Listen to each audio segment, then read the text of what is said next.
das suas dores, angústias, eu sei isto vai passar. E as lágrimas que caem, Ele colherá, pois morreu em um madeiro no teu lugar.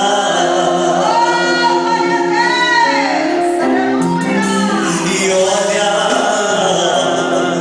fique no lugar da bênção e tu deliveras. Sabe por que Ele é? Aleluia!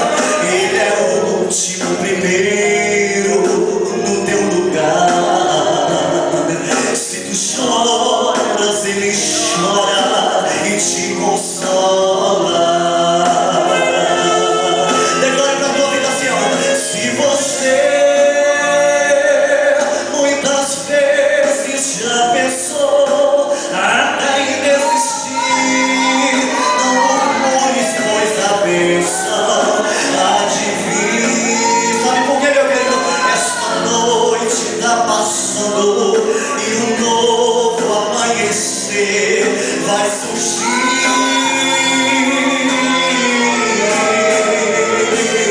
Se você já pensou até em desistir, não murmures, pois a bênção há de vir. Sabe por que ela há de vir, meu querido? Esta noite está passando, aleluia, e um novo amanhecer vai surgir para a tua vida, aleluia, aleluia. Noite de Deus aí onde você está, você crê na noite de Deus nesta noite, aleluia. Vai passar suas lutas, suas dores, angústias, eu sei isto vai passar. Sabe por quê? E as lágrimas que caem, Ele colherá. Sabe por que Ele colheu, querido? Porque morreu em um madeiro no teu lugar. Aleluia. É só você ficar no lugar da bênção e olha,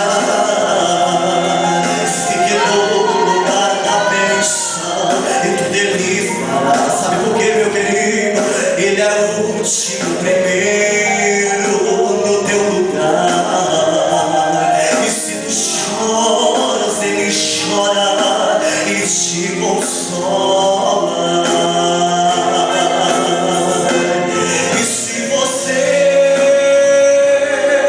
muitas vezes já pensou até em desistir, não murmures, pois a bênção há de vir. Esta noite está passando e um novo amanhecer irá surgir.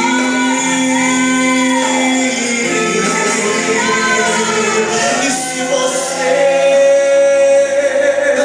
já pensou até em desistir, não murmures, pois a bênção há de vir. Esta noite está passando e um novo amanhecer vai surgir.